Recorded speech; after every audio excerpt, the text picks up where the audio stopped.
ರಾಜ್ಯೋತ್ಸವದ ಮತ್ತು ಕನ್ನಡ ಹಬ್ಬದ ಶುಭಕಾಮನೆಗಳನ್ನು ತಿಳಿಸ್ತಾ ಕಾರ್ಯಕ್ರಮವನ್ನ ಉದ್ಘಾಟನೆ ಮಾಡಿ ಬಹಳ ಅತ್ಯಂತ ಸ್ಫೂರ್ತಿದಾಯಕವಾದಂತಹ ಮಾತುಗಳು ಮಾಡಿ ಮತ್ತಿಷ್ಟು ದೀರ್ಘವಾಗಿ ನಮ್ಮೆಲ್ಲರ ಜೊತೆ ಕುಳಿತು ಕಾರ್ಯಕ್ರಮನ ಸಾಧಿಸ್ತಿರ್ತಕ್ಕಂಥ ಶಿವರಾಮ್ ಸರ್ ಅವರಿಗೆ ನಾನು ತುಂಬಾ ಕೃತಜ್ಞತೆಗಳನ್ನ ಸಲ್ಲಿಸಿ ನಿನ್ನೆ ಮೊನ್ನೆ ಇಡೀ ಕನ್ನಡ ನಾಡನ್ನ ಬಾಧಿಸಿದಂತಹ ಪುನೀತ್ ರಾಜ್ಕುಮಾರ್ ಅವರ ಅಕಾಲಿಕವಾದಂತಹ ಬಹಳ ನೋವು ತರುವಂತಹ ನಿಧನಕ್ಕೆ ಸಂತಾಪವನ್ನು ಸಲ್ಲಿಸಿ ಇನ್ನೊಂದು ಮಾತುಗಳನ್ನ ಆಡ್ಲಿಕ್ಕೆ ಪ್ರಾರಂಭ ಮಾಡ್ತೇನೆ. ಒಂದು 5 ನಿಮಿಷ 10 ನಿಮಿಷ ಮಾತ್ರ ನಾನು ಹೆಚ್ಚು ಮಾತಾಡಲ್ಲ. ಈಗ ನಮ್ಗೆ ಕ್ಲಾಸಲ್ಲಿ 2 ಗಂಟೆ 2.5 ಗಂಟೆ ಪಾಠ ಮಾಡೋರಿಗೆ ಈ ತರ ಮಾತಾಡಿದ್ರೆ ಸಹಜವಾಗಿ ಹೆಚ್ಚು ಮಾತಾಡಕ್ಕೆ ಕಷ್ಟ ಆಗುತ್ತೆ.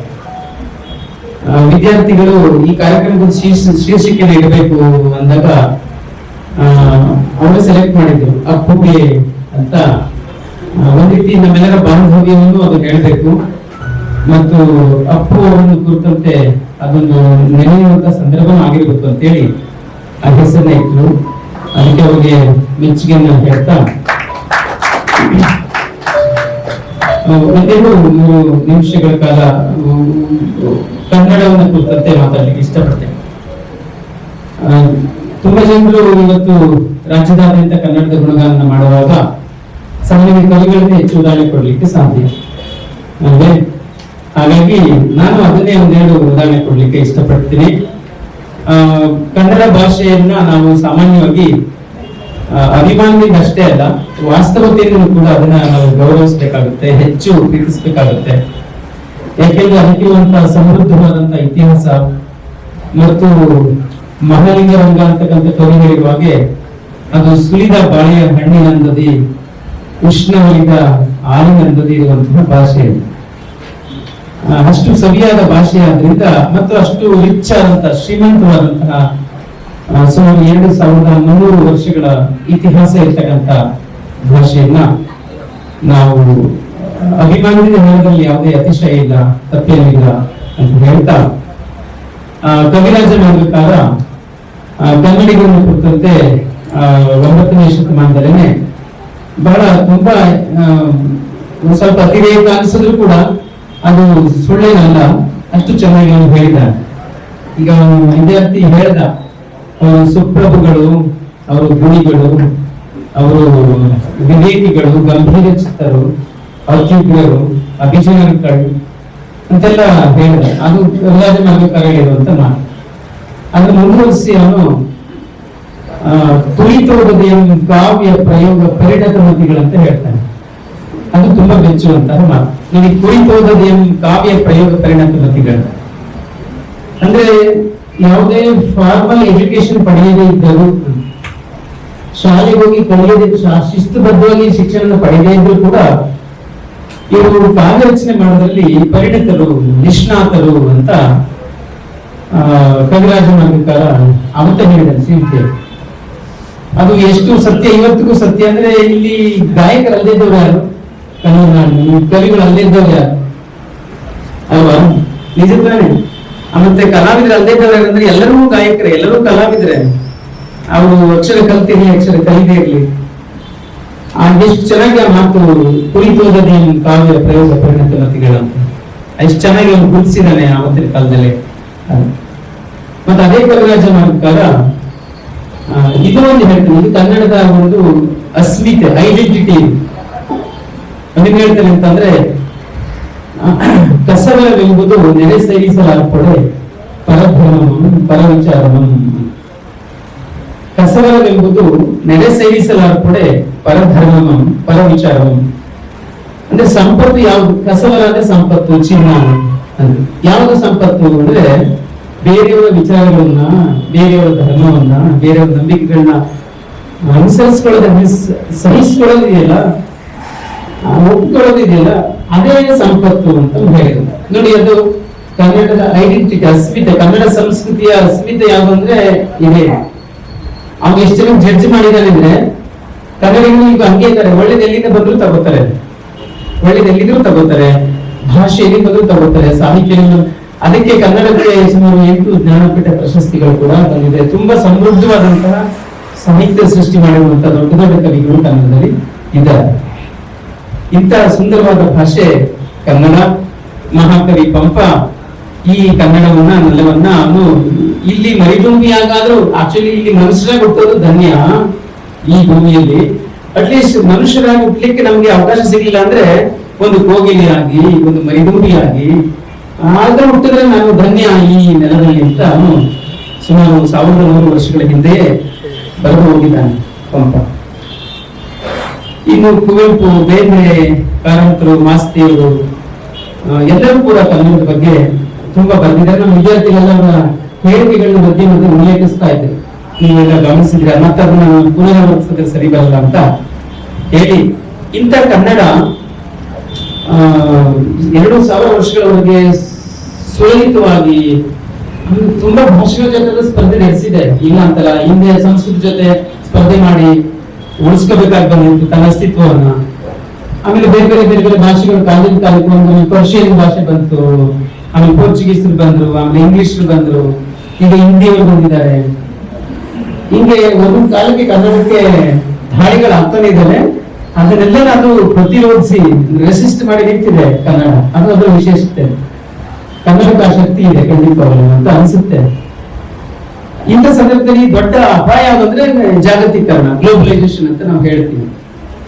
ಈಗ ಜಾಗತೀಕರಣಕ್ಕೂ ಕನ್ನಡ ಎದುರುಕೊಳ್ಳುವಂತ ಸಂದರ್ಭ ಇಲ್ಲ. ಆದ್ರೆ ಒಂದು ಪ್ರಾಬ್ಲಮ್, ಸಮಸ್ಯೆ ಅಂತ ಅಂದ್ರೆ ಈ ಯಾವ ಭಾಷೆ ಅನ್ನ ಕೊಡುತ್ತೆ ಅದನ್ನ ಸಾಮಾನ್ಯವಾಗಿ ಜನರು ಆಯ್ಕೆ ಮಾಡ್ಕೊಳ್ತಾರೆ ಅಲ್ವಾ. ಅನ್ನ ದೇವರ ಮುಂದೆ ಇನ್ನೊಂದು ದೇವರು ಉಂಟೆ ಅಂತ ದರ. ಹಾಗಾಗಿ ಅನ್ನ ಕೊಡೋ ಭಾಷೆಗೆ ಸಾಮಾನ್ಯವಾಗಿ ಜನರು ಆದ್ಯತೆ ಕೊಡುವುದು ಸಹಜ. ಹಂಗಾಗಿ ಇಂಗ್ಲಿಷ್ ಅನ್ನ ಕೊಡುವಂತಹ ಸನ್ನಿವೇಶ ಸೃಷ್ಟಿ ಮಾಡಿರುವುದು ಜಾಗತೀಕರಣ. ಹೀಗಾಗಿ ಕನ್ನಡ ಚಂದ, ಕನ್ನಡ ಸರಿ ಇದೆ, ಕನ್ನಡ ಶ್ರೀಮಂತ, ಅದೆಲ್ಲ ನಿಜವೇ. ಆದ್ರೆ ಅನ್ನ ಕೊಡಲ್ವಲ್ಲ ಏನ್ ಮಾಡುದು ಅಂತ ಗ್ಲೋಬಲೈಸೇಷನ್ ನಲ್ಲಿ ಕನ್ನಡಕ್ಕೆ ಆದ್ಯತೆ ಕಡಿಮೆ, ಇಂಗ್ಲಿಷ್ಗೆ ಆದ್ಯತೆ ಜಾಸ್ತಿ ಆಗ್ತಿರೋದನ್ನು ನಾವೆಲ್ಲ ನೋಡ್ತಾ ಇದ್ದೀವಿ. ಅದು ದೊಡ್ಡ ಅಪಾಯ. ಅದರ ಜೊತೆಗೆ ಈ ಹಿಂದಿ ಅದು ಸೈಲೆಂಟ್ ಆಗಿ ಹೆಂಗೆ ನಮ್ಮನ್ನ ಒತ್ತರಿಸ್ಬಿಟ್ಟಿದೆ ಅಂತ ಅಂದ್ರೆ ನೀವು ಅದ್ರ ಬಗ್ಗೆ ಸೀರಿಯಸ್ ಆಗಿ ಯೋಚನೆ ಮಾಡಲೇಬೇಕು. ಯಾವುದೇ ಕೇಂದ್ರ ಮಟ್ಟದ ಪರೀಕ್ಷೆಗಳು ನಡೆದಾಗಲೂ ಕೂಡ ಕ್ವಶನ್ ಪೇಪರ್ಸ್ ಹಿಂದಿಯಲ್ಲಿ ಇರ್ತವೆ ಮತ್ತು ಇಂಗ್ಲಿಷ್ ಅಲ್ಲಿ ಇರ್ತವೆ. ಅದು ಇಸ್ರೋ ಎಕ್ಸಾಮ್ಸ್ ಆಗಲಿ, RBI ಎಕ್ಸಾಮ್ಸ್ ಆಗಲಿ, CBI ಎಕ್ಸಾಮ್ಸ್ ಆಗಲಿ, HAL ಅಂತ BML, BHEL, ಎಷ್ಟು ಇನ್ಸ್ಟಿಟ್ಯೂಷನ್ಸ್ ಇದೆ ಕೇಂದ್ರ ಸರ್ಕಾರ. ಜೊತೆಗೆ UPSC ಎಕ್ಸಾಮ್ಸ್, ರೈಲ್ವೆ, ಬ್ಯಾಂಕಿಂಗ್ ಎಲ್ಲ ತಗೊಂಡ್ರೆ ನೀವು ಕೇಂದ್ರ ಮಟ್ಟದ ಯಾವುದೇ ಪರೀಕ್ಷೆನಲ್ಲಿ ಹಿಂದಿಯಲ್ಲಿ ಪ್ರಶ್ನೆ ಪತ್ರಿಕೆ ಇರ್ತವೆ ಮತ್ತು ಇಂಗ್ಲಿಷ್ ಇರ್ತವೆ. ಉತ್ತರ ಭಾರತದಲ್ಲಿ 8 ರಾಜ್ಯಗಳಲ್ಲಿ ಹಿಂದಿ ಮಾತೃಭಾಷೆ ಆಗಿದೆ. ಆ 8 ರಾಜ್ಯದ ಜನರು ಎಂತ ಕಠಿಣ ಪರೀಕ್ಷೆ ಆಗಿರಲಿ ಅವರ ಮಾತೃಭಾಷೆಯಲ್ಲಿ ಬರೀತಾರೆ ಅವರು. ಬಟ್ ಇವಾಗ ಎಲ್ಲರೂ ದಕ್ಷಿಣ ಭಾರತೀಯರೆಲ್ಲರೂ ಸಹಿತವಾಗಿ ಮತ್ತೆ ಬೇರೆ ಬೇರೆ ನಾರ್ತ್ ಈಸ್ಟರ್ನ್ ಸ್ಟೇಟ್ ಬೇರೆ ಬೇರೆ ಎಲ್ಲ ರಾಜ್ಯಗಳವರು ಅವರ ಮಾತೃಭಾಷೆ ಅಲ್ಲದೆ ಇನ್ನೊಂದು ಭಾಷೆಯಲ್ಲಿ ಬರೀಬೇಕಾದಂತ ಅನಿವಾರ್ಯತೆ. ಇದರಿಂದ ಏನಾಗಿದೆ ಅಂದ್ರೆ ಯಾವುದೇ ಕೇಂದ್ರ ಸರ್ಕಾರದ ಇನ್ಸ್ಟಿಟ್ಯೂಷನ್ ಸಂಸ್ಥೆಗಳಿದ್ರೆ ಅಲ್ಲೆಲ್ಲ ಹಿಂದಿಯವರೇ ದೊಡ್ಡ ದೊಡ್ಡ ಅಧಿಕಾರಿಗಳು ಎಲ್ಲ ಹಿಂದಿಯವರೇ ಇದ್ದಾರೆ. ನೀವು ಬೆಂಗಳೂರಿನಲ್ಲಿ ಯಾವುದೇ ಕೇಂದ್ರ ಸರ್ಕಾರ ಸಂಸ್ಥೆ, ಇಸ್ರೋ ಇದೆ ಹೋಗಿ, RBI ಇದೆ, CBI ಇದೆ, ಮತ್ತೆ ಅದು HAL, ಎಷ್ಟೊಂದು ಇನ್ಸ್ಟಿಟ್ಯೂಷನ್ಸ್ ಇದೆ. ಹೋಗಿ ನೋಡೋದು ನಿಮ್ಗೆ ಅದು ಕಣ್ಣಿಗೆ ಕಾಣುವಂತ ರಾಜ್ಯವಂತ ಎದುರು ಬೇಜಾರಾಗುವಂತ ಸತ್ಯ. ಅದು ಇದಕ್ಕೊಂದು ಫುಲ್ ಸ್ಟಾಪ್ ಇರ್ಲೇಬೇಕು. ಇದನ್ನ ಎಷ್ಟು ತಡಕಲ್ಲಿ ಇನ್ನು ಸಹಿಸ್ಕೊಳ್ಳಕ್ ಸಾಧ್ಯನೇ ಇಲ್ಲ, ಸಹಿಸಬಾರ್ದು ಯಾವ ಕಾರಣಕ್ಕೂ ಕೂಡ. ನಿಮ್ಮಲ್ಲಿ ಎಷ್ಟೋ ಜನ ಪ್ರತಿಭಾವಂತರಿದ್ದೀರ ಅಂತ ನಮ್ಗೆ ಗೊತ್ತಾಗುತ್ತೆ. ನೀವು ಆನ್ಸರ್ಸ್ ಬರ್ಕೊಂಡು ಕೊಟ್ಟಾಗ ನಿಮ್ಗೆ ಗೊತ್ತು, ನೀವು ತುಂಬಾ ಬುದ್ಧಿವಂತರಿರ್ತೀರ. ಆದ್ರೆ ಪ್ರಿಲಿಮ್ಸ್ ಅಲ್ಲಿ ನಿಮ್ಮ ಎಲ್ಲಾ ಸಾಹಸನ್ನು ಪ್ರಿಲಿಮ್ಸ್ ಮಲಗಿಸ್ಬಿಡ್ತದೆ.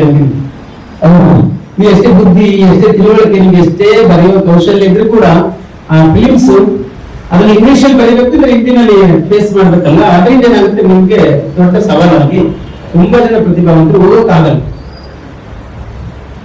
ಉತ್ತರ ಭಾರತೀಯರಿಗಿಂತಲೂ ಸಮರ್ಥರಿದ್ದೀರಾ, ಆದ್ರೆ ಭಾಷೆ ಒಂದು ಕಾರಣಕ್ಕಾಗಿ ತುಂಬಾ ಹಿಂದುಳಿಯುವಂತ ಅನಿವಾರ್ಯತೆ ಇದೆ. ಹಾಗಾಗಿ ಇವತ್ತು ಜಾಗೃತಿ ಆಗ್ತಾ ಇದೆ. ಈ ಜಾಗೃತಿ ಇನ್ನಷ್ಟು ಜಾಸ್ತಿ ಮಾಡಬೇಕು. ನಮ್ಮ ಎಲ್ಲಾ ಕರ್ನಾಟಕದ MP ಗಳು, ನಾನು ಅವ್ರಿಗೆ ಈ ವೇದಿಕೆ ಮೂಲಕ ಕಳಕಳಿ ಮನವಿ ಮಾಡ್ತೀನಿ. ನಮ್ಮ ಎಲ್ಲ MP ಗಳು ಈ ವಿಷಯವನ್ನ ಗಂಭೀರವಾಗಿ ಪರಿಗಣಿಸಬೇಕು ಮತ್ತು ಸಂಸತ್ತಿನಲ್ಲಿ ಒಕ್ಕೊರಲಲ್ಲಿ ಇದ್ರ ಬಗ್ಗೆ ಮಾತಾಡಿ ಎಲ್ಲ ಕೇಂದ್ರ ಮಟ್ಟದ ಪರೀಕ್ಷೆಗಳನ್ನ ನೀವು ಹಿಂದಿಲಿ ಬರೀತೀರಲ್ವಾ, ನಮ್ಗೆ ಕನ್ನಡದಲ್ಲಿ ಬರೆಯೋದಕ್ಕೆ ಅವಕಾಶ ಕೊಡಿ. ಇಲ್ಲಿದ್ರೆ ನಿಮ್ಗೆ ಹಿಂದಿಲಿ ಬರೆಯೋದು ಬೇಡ, ನಾವು ಕನ್ನಡದಲ್ಲಿ ಬರೆಯೋದು ಬೇಡ, ಎಲ್ಲರೂ ಇಂಗ್ಲಿಷಲ್ಲಿ ಫೇಸ್ ಮಾಡೋಣ.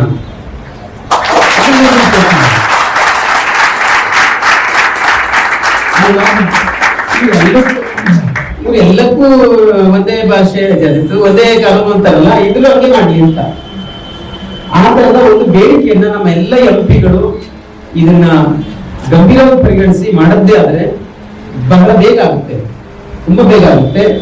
ಎಲ್ಲರೂ ಮಾಡ್ಕೊಳ್ಳೋ ಬಿಡ್ತಾರೋ ಗೊತ್ತಿಲ್ಲ, ಎಲ್ಲರೂ ಮಾಡಿ ಅಂತ ನಾನು ಈ ವೇದಿಕೆ ಮುಂತ ನಿಮ್ಮೆಲ್ಲರ ಪರವಾಗಿ ಅವ್ರಿಗೆ ಕೈಗೂ ಖಂಡಿತ ಅವರು ಕೇಳ್ಕೊಳ್ತೀನಿ. ಈ ಮಾತನ್ನೇ ಪಾರ್ಲಿಮೆಂಟರಿ ಗೌರ್ಮೆಂಟ್ ಪರಿಗಣಿಸ್ತಾರೆ. ಜೋಗದ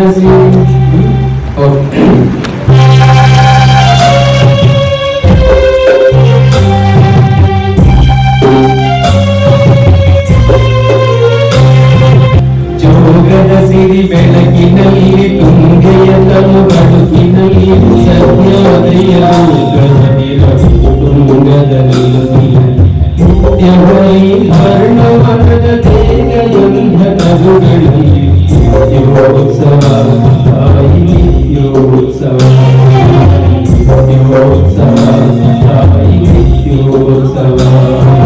ಜೋಗದ ಸಿರಿ ಬೆಳಕಿನಲ್ಲಿ ತುಂಗೆಯ ತನು ಬದುಕಿನಲ್ಲಿ ಸತ್ಯಾದಯ ಲೋಕದಲ್ಲಿ ತುಂಗದಲ್ಲಿ ನಿತ್ಯವೈ ವರ್ಣವನದ ತೇಗಂಧ ಕರುಗಳಲ್ಲಿ ನಿತ್ಯೋತ್ಸವ ತಾಯಿ ನಿತ್ಯೋತ್ಸವ ನಿತ್ಯೋತ್ಸವ ತಾಯಿ ನಿತ್ಯೋತ್ಸವ.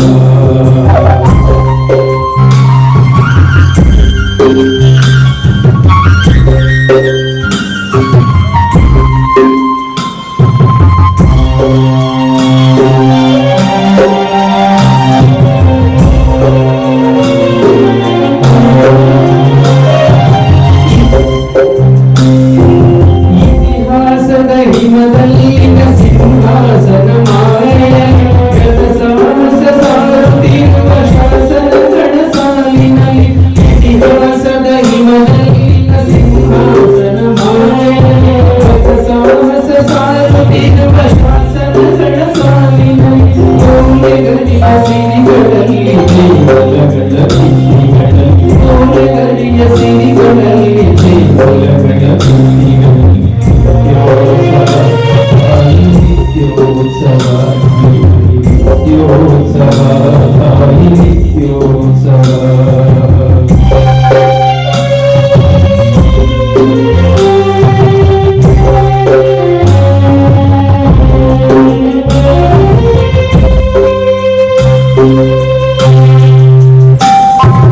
ಹಲವೆನ್ನದ ಹಿರಿಮೆಯೇ ಕುಲವೆನ್ನದ ಗರಿಮೆ, ಸದ್ವಿಕಾಸಶೀಲ ನುಡಿಯ ಲೋಕಾಮೃತ ಸೀಮೆಯೇ.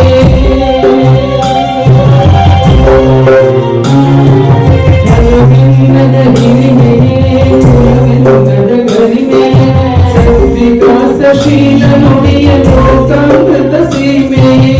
ಈ ಮತ್ಸರ ನಿರ್ಮತ್ಸರ ಮನೋಭಾಗ ಮಹಿಮೆ, ಈ ಮತ್ಸರ ನಿರ್ಮತ್ಸರ ಮನೋಭಾಗ ಮಹಿಮೆ.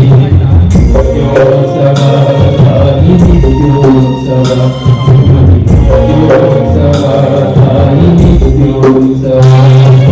ಜೋಗದ ಸಿರಿ ಬೆಳಕಿನಲ್ಲಿ ತುಂಗೆಯ ತನು ಬದುಕಿನಲ್ಲಿ ಸತ್ಯಾದಯ ಲೋಕದಲ್ಲಿ ತುಂಗದಲ್ಲಿ ನಿತ್ಯವರಿ ವರ್ಣವನದ ತೇಗಂಧ ಕರುಗಳಲ್ಲಿ ನಿತ್ಯೋತ್ಸವ ತಾಯಿ ನಿತ್ಯೋತ್ಸವ ನಿತ್ಯೋತ್ಸವ ತಾಯಿ ನಿತ್ಯೋತ್ಸವ ನಿತ್ಯೋತ್ಸವ ತಾಯಿ ನಿತ್ಯೋತ್ಸವ.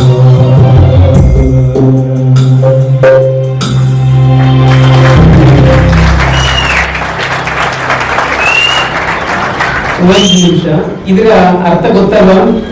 ಇದೊಂದು ಭವ್ಯವಾದಂತ ಕಲ್ಪನೆ. ಆ ಕವಿಗೆ ಯಾವ ಅಮೃತಗಳಿಗೆ ಅದು ಒಳಿತು ನಿಸಾರ್ ಅಹಮದ್ ಅವರಿಗೆ, ಇದೊಂದು ಭವ್ಯ ಕಲ್ಪನೆ. ಗಮನಿಸಿ, ಕನ್ನಡ ತಾಯಿಗೆ ನಿತ್ಯ ಉತ್ಸವ ನಡೀತಾ ಇದೆ, ಸೆಲೆಬ್ರೇಷನ್ ನಡೀತಾ ಇದೆ ಅಂತ ಕವಿ ಹೇಳ್ತಾರೆ. ಎಲ್ಲಿ ಅಂದಾಗ ನೋಡಿ, ಒಂದ್ ಸಾಲ ಗಮನಿಸಿದೆ, ಜೋಗದ ಗುಂಡಿನಲ್ಲಿ, ಸಹ್ಯಾದ್ರಿ ಬೆಟ್ಟದಲ್ಲಿ ಮತ್ತು ನಿತ್ಯ ಹರಿದ್ವರ್ಣ ಕಾಡುಗಳಲ್ಲಿ, ತುಂಗೆ ನದಿ ಹರಿಯುವ ಆ ಬೆಳಕಿನಲ್ಲಿ, ಈ ಇತಿಹಾಸದ ಪುಸ್ತಕದಲ್ಲಿ, ದೇವರ ಮೇಲೆ ಭಿತ್ತಿಗಳಲ್ಲಿ, ಕನ್ನಡಿಗರ ಉದಾರ ಮನದಂಗಳದಲ್ಲಿ ಇದು. ಅದ ಎಲ್ಲ ಕಡೆಯೂ ಕೂಡ ಕನ್ನಡ ತಾಯಿಗೆ ನಿತ್ಯೋತ್ಸವ ನಡೀತಾ ಇದೆ ಅನ್ನೋದು ಈ ಪದ್ಯದ ಭಾವ. ಎಲ್ಲ ಒಂದು ಮೂಲೆಯಲ್ಲ ಅನುಭವಿಸಿರುವಂತಹ ಭಾವ. ಧನ್ಯವಾದ.